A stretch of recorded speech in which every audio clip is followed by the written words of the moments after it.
السلام عليكم ورحمة الله وبركاته. ازيكم يا حبايب قلبي؟ عاملين ايه؟ النهاردة ان شاء الله هنعمل الليمون المخلل. انا بسلقه وهعمل لكم برضو الليمون المعصفر. كانت اختي اللي هي برضو في التعليقات قالت لي عايزين طريقة الليمون، فانا هعمل المسلوق النهاردة وبعد كده هعمل لكم الليمون المعصفر. ومعانا الشطة الجميلة دي. شوفوا انا فاتحة قرن اهوت عشان تشوفوه، عاملة شكل بلح الزغلول. انا كنت عاملاها عندي والله العظيم، عاملاه من شهر وما شاء الله عامل ازاي اهو.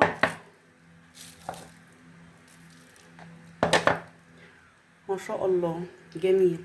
انا لما باجي اعمل المخلل لازم بعمله بفتح كيس اللي هو اكياس اللبن النظيفه دي، لما بجيبها بروح اسمك كيس 2 وقافله الغطا او ورق استرتش المتاح عند حضرتك اعمليه. فانا عملت الليمون المخلل ده بقاله شهر. عارفين يعني ايه بقاله شهر؟ جميل جدا جدا جدا ما شاء الله، الله اكبر.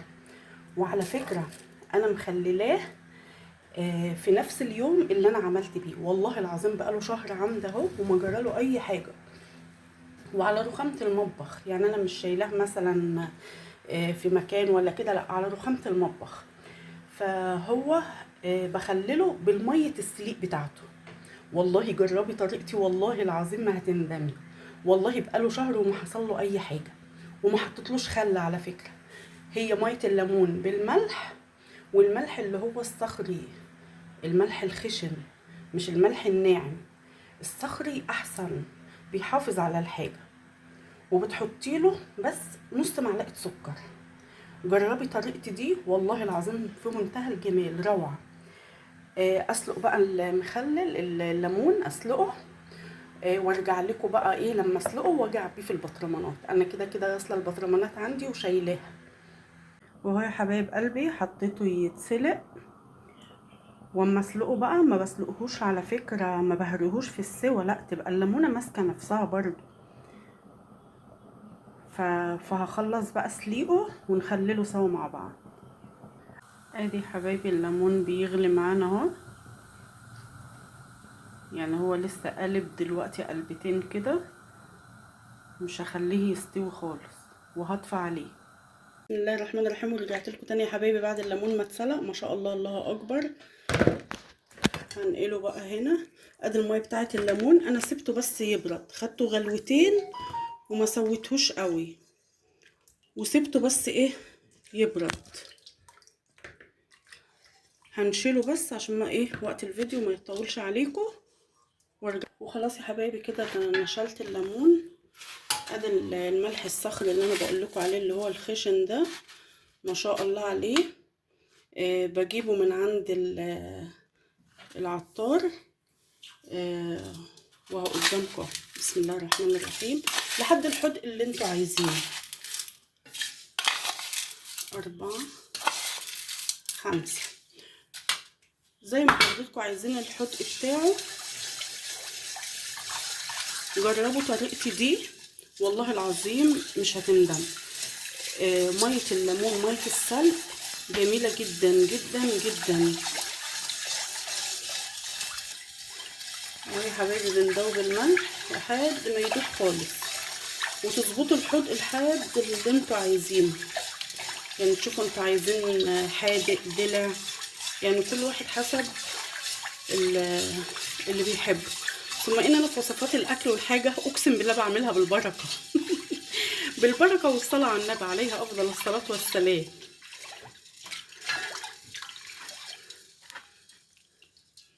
كده حلو حلو. بصوا بقى معانا حوالي بس نص معلقه سكر علشان الشطه كمان اللي انا هحطها تبقى محتفظه بالقرمشه بتاعتها.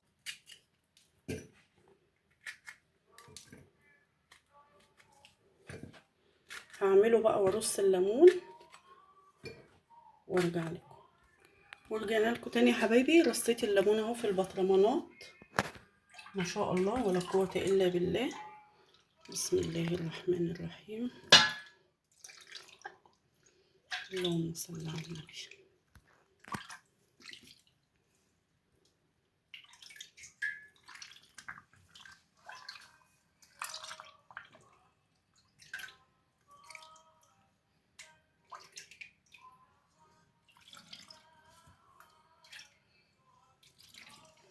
انا عملت الليمونه اهو للاخت اللي كانت عايزاه وطلبته مني، عيوني ليكي.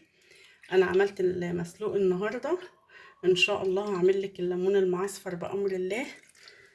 اللي محتاج اي حاجه او اي وصفه يقول لي وانا اعملها له، حاضر من عينيا.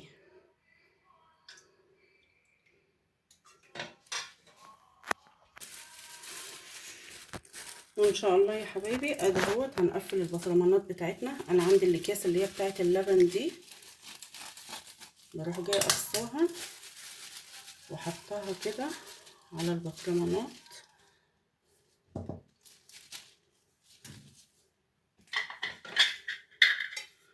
بسم الله الرحمن الرحيم. وتقفليها كويس. بسم الله الرحمن الرحيم.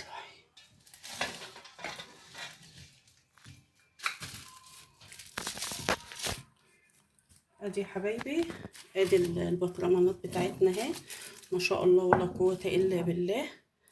انا بقى هحطهم في ايه، في الصينية دي اهي، لان انا كنت حطاهم في حاجة تانية القدام فاتكسرت.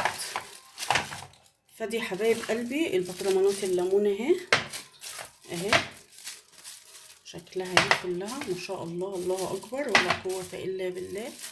اهو يا حبايبي اهو، وجربوا طريقتي دي وقولوا لي ايه رأيكم فيها. في حاجة كمان، المية دي انا مش هرميها، انا هعبيها في ازازة واشيلها. ليه بقى؟ هعمل ليمون معصفر هحتاج منها. هعمل الصابون اللي هو بالزيت اللي انا كنت عاملاه وسلقت له ليمون، دي كلها ما شاء الله ليمون اهي، وفيها الملح وفيها السكر، يعني كده كده انا هحتاج. اوعي ترمي اي حاجه، استغل اي حاجه. عباها في ازازه وهي مش هيجرى لها اي حاجه. عايزه تحطها في التلاجة حطها في التلاجة، احفظها في التلاجة، فمفيش حاجه بتخسر. وحاجه كمان، انا كان عندي البطرمان ده، يعني انا كان عندي البطرمان ده، ثانيه بس اشيل الحله دي دلوقتي يا حبايب قلبي. معانا اللي هو البطرمان ده بتاع حمام الكريم، هنستغله ازاي؟ هنقول لكم دلوقتي. بسم الله الرحمن الرحيم. معانا مسدس الشمع طبعا اهو،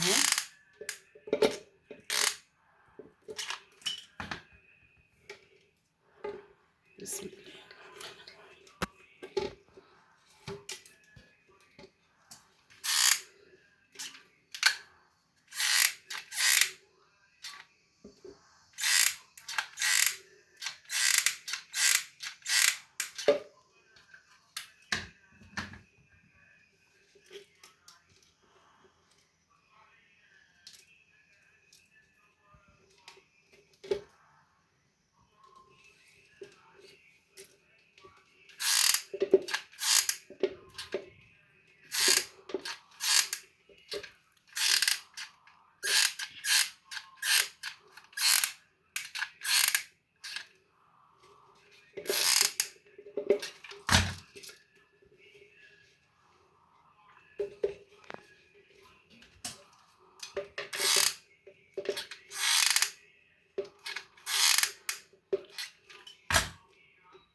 اهي يا حبايب قلبي عملتها.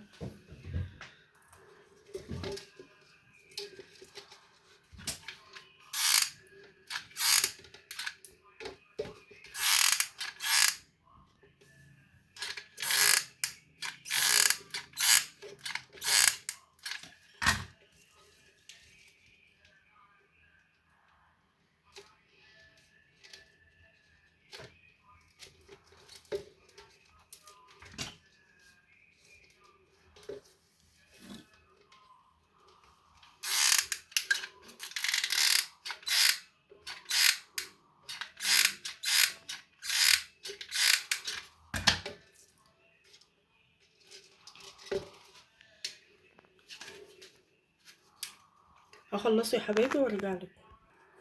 اهو يا حبايبي لزقت اهو، خلصته اهو. ايه رأيكم بقى في المنظر الجميل ده؟ وممكن برضو ان احنا نعمل له حاجات من تحت برضو كده او من هنا، يعني كل واحد حسب ايه، حسب ذوقه.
ايه رأيكم كده يا حبايب قلبي؟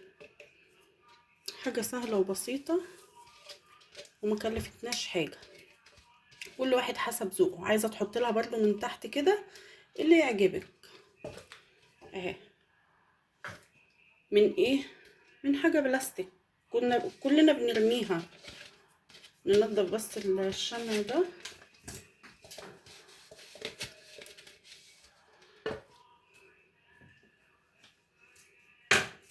ونعمل فيها ايه؟ طقم التوزيع بتاعنا. اي حاجة عندك بصي اهو. ادي كمان الهراسة. ايه رأيكم بقى يا حبايب قلبي؟ عايزاكم بقى تقولوا لي ايه رأيكم. جميلة؟ قولوا لي ايه رأيكم بقى في التعليقات. اهو.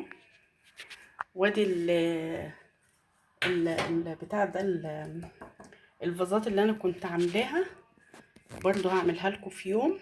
هي انا عاملاها من الجبس. اعملها في يوم واقول لكم برضو عليها. بس ايه رأيكم بقى؟ بالله عليكم قولوا لي رأيكم ايه. قولوا لي فعلا جميلة ولا ايه رأيكم. اه يا حبايب قلبي. وده الاسترس اللي انا بستعمله ومسدس الشمع. وادي المقص اهو. حاجات سهلة وبسيطة ولا اروع. ويلا بقى يا حبايب قلبي، ما تنسنيش في اللايك والشير والسبسكرايب وتعليق كده جميل زي قلوبكم الحلوة. هستنى ردودكم الجميلة والاخت اللي انا عملت لها الليمون برضو انتظريني في الليمون المعصفر ان شاء الله. شكرا.